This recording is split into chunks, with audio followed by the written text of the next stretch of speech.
Welcome back, everyone. This is Mr. Brain, your friendly neighborhood gaming dad, here with another hero breakdown video. Now, you've already seen, hopefully, my first look video into this commander, so hopefully you've got an idea of how we're going to be discussing him today.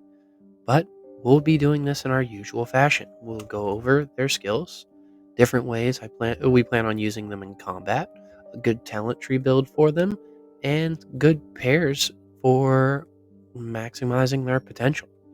That being said, let's get into it. One thing I do want to bring up about this one that I forgot to bring up with Riven is they do have their own strategy guide, and this one has him with Thunder. I don't know the reasoning here. I really don't. They had one for Riven as well, pairing Riven with Victor on Garrison, and I don't see it. So take those with a grain of salt. Do with them what you will. First, we have another high damage infantry skill, only this one is in a fan-shaped area, the first of its kind for an infantry commander. Deals damage to up to 3 enemy squads in a fan-shaped area in front, likely a 45-degree cone in front of you. Damage factor of 13,000. Damage taken by each enemy squad reduces by 20% for every additional target enemy squad. No idea why it says 20% here. I don't think any of the other commanders got this debuff. So I don't understand why his needed to be down by 20%. But since I went ahead and did the math already, the 13,000 gets reduced to 10,400 on 2 targets and 7,800 on 3 targets. So it's still quite a bit of damage. It's just not as much as it could be. But still, 13,000 on a single target is pretty hard hitting. It does give him some options. But again, pretty straightforward damage dealing ability. Second one is interesting. Counterattacks, and we're reading this as counterattacks that you deal. As in, if there's a squad hitting Miyamoto, counterattacks that you deal have a 20% chance to reduce enemy HP by 27% for 3 seconds. Another way to reduce HP, we'll take it, because these do stack. And considering HP is one of the hardest stats to raise, stacking HP reductions on top of an enemy does really help damage. It really does. That being said, it doesn't have a timer on it. So you can keep resetting this one as much as you want to. Honestly, I love this idea. Secondary, when leading only infantry squads, damage increases by 12%.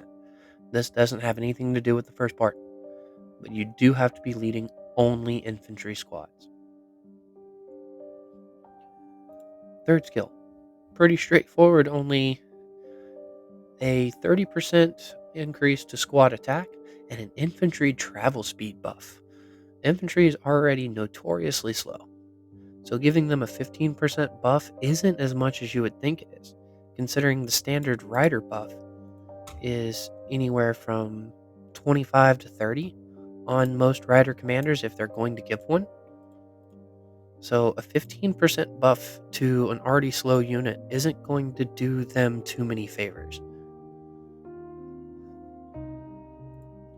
Also, and we'll go over why I don't like this passive ability later on. For the last passive skill, infantry squad defense of 20%. When stacked on this, that means you've got 50% in buffs altogether plus a damage buff, so we're not too upset with the amount of stat buffs that we get from this. We also have another counterattack ability. Counterattacks have a 20% chance to reduce skill damage dealt by the enemy by 28% for 3 seconds. So this is 2 counterattacking abilities with no timer on them, meaning they don't stack, but they can continue to overlap each other. And a 20% chance means it's a 1 in 5. So on average, once every 5 seconds, you're going to be reducing the skill damage dealt by the enemy by 28%, as well as reducing their HP by 27%. These are very potent abilities if you're using them properly. The only problem that I have with this is the fact that outside of this 20% buff, what other defensive abilities does he have? Yes, this reduces skill damage dealt by the enemy, and that enemy has to already be attacking you, but that only reduces skill damage. So, I don't know, it's giving me glass cannon vibes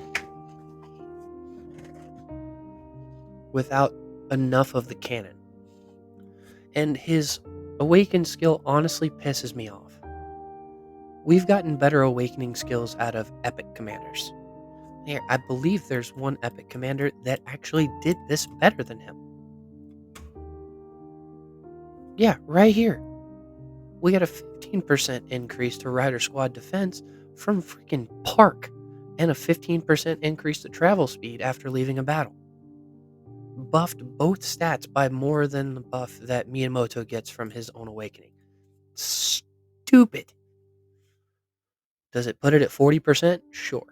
Does it give you another 10% travel speed? Sure. Is it worth it? No. There's not many awakened skills on legendary commanders that I would say are not worth it. This one is one of them. This honestly pisses me off looking at it. That being said, where are you going to use him in combat? Field and siege. I don't see him being used in a garrison capacity in any sense. And hold on, let me look.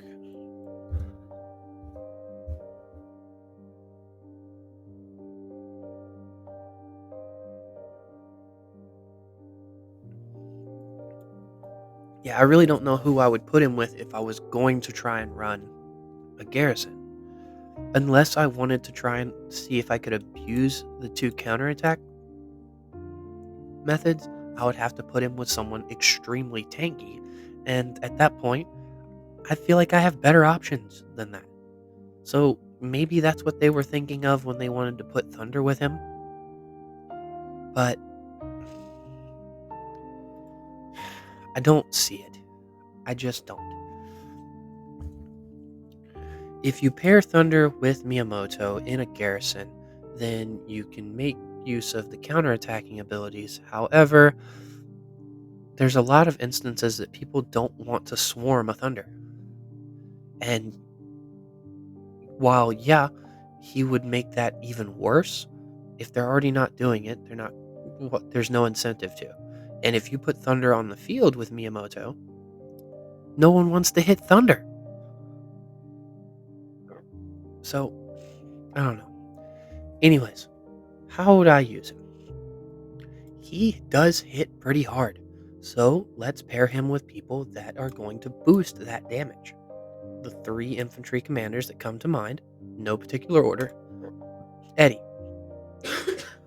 Eddie, with his own personal shield factor and the ability to reduce the HP of nearby enemy squads, is always a welcome option.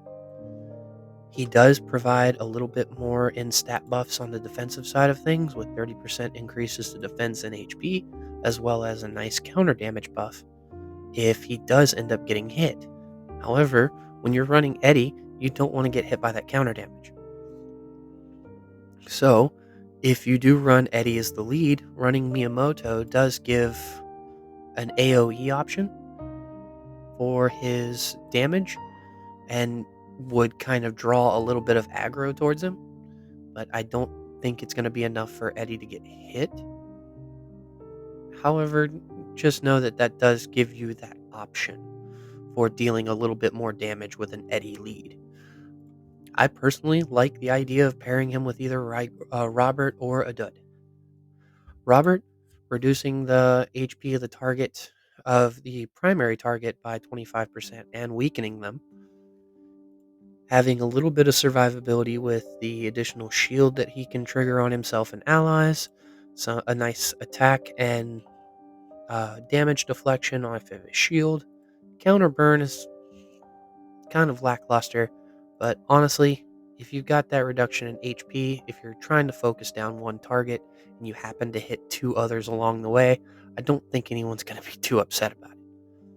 However, a Dut does kind of boost quite a bit about Miyamoto without too much of a too much if any of a drawback. One, giving him the additional defense alongside of a fairly solid damage buff does have access to the same skill tree that Robert has. The massive, and I mean massive, infantry squad attack buffs that a Dut gives would put him over 100% in infantry squad attack. A chance to nullify any damage reduction debuffs that are active on his squad. And what one thing you can definitely look into here is the travel speed increase for infantry squads. Even without maxing him out, you have about a 45% travel speed increase, which could be useful for infantry mains in Archipelago Raid, however, not for hunting down actual speed demons. You know who you are. And you could also run this kind of build in Bounty Ground, which favors speed over everything else. And Miyamoto being able to deal that additional damage is going to be helpful in Bounty while still being fast. Since I, for some reason, glossed over talents, going stupid general tree, just stupid. He can lead with his skill tree and his infantry squad tree all on his own.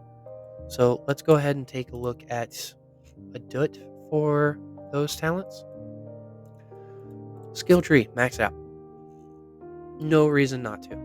10% chance to increase rage by 120 when using basic attacks is essentially a 12 rage per basic attack buff, which is higher than any other incremental rage talents so far. Plus, if this triggers multiple times, you're getting skill cycle reductions of 1 and 2 seconds at a time. Then, at that point, you still have enough points to come up here and get Infantry Guard for a nice chunk of survivability without giving up any of your damage. From that, you'd have a couple extra points in other areas. I personally like increasing skill damage in this case because they do both have solid skill damage. Even if you're going to take additional skill damage, just know that with Miyamoto, you are reducing the skill damage taken on any enemy that is actively hitting you by more than this 6%. From there, you'll have 3 extra points to put in whatever you want to. If you want to increase basic attack damage, sure. Additional stats are always nice. If you want the additional speed, you can get 3. You would have to take the squad defense buff first, which, again, solid choice. 4.5% squad defense. But that's all I have to say about Miyamoto. It's going to be a toss-up to see how usable those counter skills are when the infantry commander himself isn't as when it is as squishy as he is. Because we've already seen with Robert dies on the field for a reason. Because he doesn't have the greatest abilities at keeping himself alive. So Miyamoto, I feel, is going to be in the same boat. Maybe less so than Robert, but we will see. That being said, one last thing. Miyamoto is your lucky roulette box. So you will be able to pick up a lot of shards for him if you've been saving up for this like I have. And know that you can use those fragments to upgrade him later on in Top Commander. So keep that in mind. And with that, that's really all I have to say about Miyamoto. Take this with a grain of salt. We're going to get to see him next week after Lucky Roulette starts, and some people will get to start using him. I know I'm going to try and test a couple of things out because I'm going to go ahead and upgrade him to his 4-star and see how these counterattack abilities work. Hopefully, I can have some better answers for you before our Archipelago raid starts in a couple of weeks. So, this is Mr. Brain, your friendly neighborhood gaming dad, signing off.